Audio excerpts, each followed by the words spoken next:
मोहन अपनी माँ सावित्री के साथ एक गांव में रहता था। मोहन के पिता का देहांत हो चुका था। सावित्री गांव के घरों में काम करने जाते थे।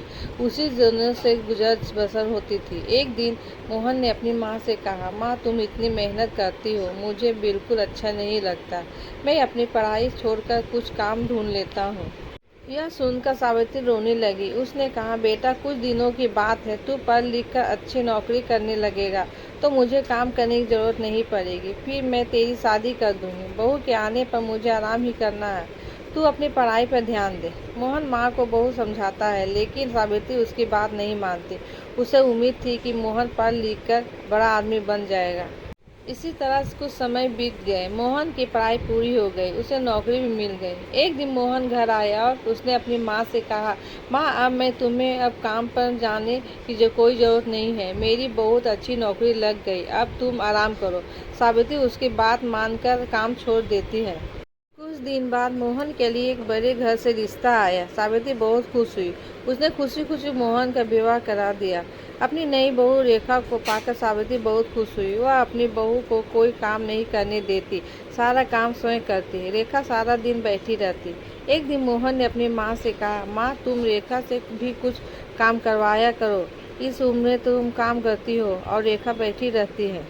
यह सुनकर रेखा ने कहा, मैंने तो माँ जी से कई बार कहा है काम करने के लिए, लेकिन ये सब अपने आप करना चाहती है।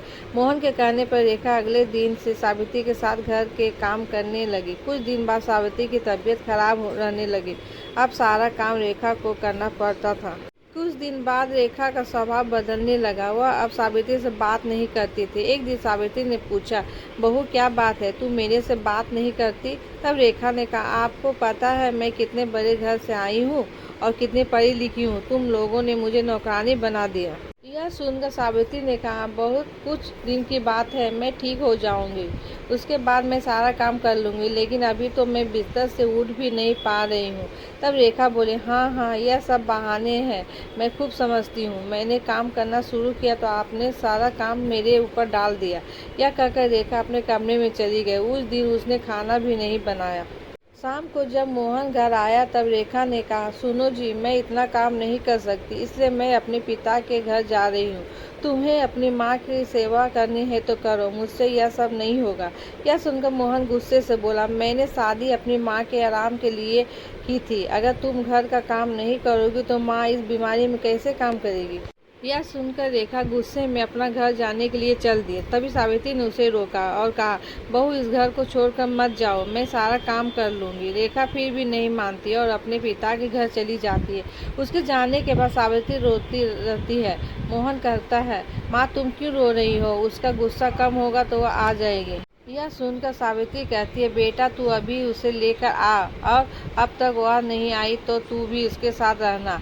मोहन कहता है, माँ मैं तुम्हें इस हाल में छोड़कर कैसे जा सकता हूँ? लेकिन सावित्री कहती है, तुझे मेरी कसम, नहीं तो मैं अन्न जल त्याग दूंगी और मर जाऊंगी। सावित्री की जिद के आगे मोहन हार जाता है और रेखा को लेने के लिए उसके घर पहुँच जाता है। रेखा को बहुत मनाता है लेकिन वह नहीं मानती। रेखा उससे कहती है, हम अलग घर लेकर रहते हैं, तुम अपनी माँ को हर महीने कुछ पैसे भेज देना। मोहन बेमन से उसकी बात मान लेता है और रेखा के साथ अलग मकान में रहने लगता है। उधर सावित्री अकेली रह जाती है।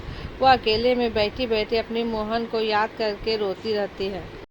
एक दिन सावित्री के घर पर कोई दरवाजा खटखटाता है। सावित्री दरवाजा खोलती है तो देखती है सामने रेखा का भाई राजेश अपनी पत्नी के साथ खड़ा था। वे दोनों अंदर आकर सावित्री से पूछते हैं, माँ जी दीदी कहाँ है? सावित्री उसे सारी बात बता देती है। यह सुनकर राजेश कहता है, माँ जी मैं सोच भी नहीं सकता था मेरी बहन ऐसा करेगी। मैं तो अपनी पत्नी के साथ शहर में रहता हूँ, आज दीदी से मिलने का मन हुआ तो यहाँ चला आया, और इतनी बड़ी बात मेरे माता पिता ने भी मुझे नहीं बताई। यह कहकर वह चला जाता है। कुछ दिन बाद रेखा अपने पिता के घर जाती है। वहाँ उसे राजेश और उसकी पत्नी मिलते हैं। रेखा अपने भाई भाभी को देखकर बहुत खुश होती है और कहती है, भैया आप कब आए और मुझसे मिलने क्यों नहीं आए, और माँ पिताजी कहाँ है? तब राजेश ने कहा, मेरी पत्नी माँ पिताजी के साथ नहीं रहना चाहती थी, इसलिए मैंने उन दोनों को घर से निकाल दिया, और तू भी अब कभी यहाँ मत आना। यह सुनकर रेखा के होश उड़ जाते हैं। वह रोने लगती है और कहती है, भैया आप मुझे इतना प्यार करते थे, अब कैसे बातें कर रहे हो? और इस उम्र में आप पिताजी कहाँ जाएंगे, आप उनके साथ ऐसा कैसे कर सकते हैं। तब राजेश कहता है, जब तूने अपनी सास के साथ ऐसा कर सकती है तो क्या मैं क्यों नहीं कर सकता, मैं भी तेरा भाई हूँ। यह सुनकर रेखा को अपने किए पर बहुत पछतावा होता है। वह भागकर अपने घर पहुंच जाती है और मोहन के पैरों में गिर जाती है। मोहन के पूछने पर वह सारी बात उसे बता देती है और कहती है, मुझे माफ़ कर दो और माँ जी के पास ले चलो, मैं उनसे माफ़ी मांग लूँगी। मेरे किए की सज़ा मेरे माता पिता को भुगतनी पड़ रही है, जाने वे किस हाल में होंगे। मोहन रेखा को लेकर अपने घर पहुँच जाता है। घर में घुसते ही रेखा सावित्री के पैरों में गिर जाती है और अपने किए व्यवहार के लिए माफ़ी मांगती है। तभी दूसरे कमरे से राजेश अपनी पत्नी और माता पिता के साथ बाहर आता है। उन्हें देखकर रेखा रोने लगती है। तब राजेश उसे बताता है, उसने माता पिता को छुपा दिया था ताकि तुझे तेरी गलती का एहसास हो सके। राजेश के माता पिता भी सावित्री से माफ़ी मांगते हैं। इस तरह मोहन, रेखा और सावित्री तीनों खुशी खुशी रहने लगते हैं।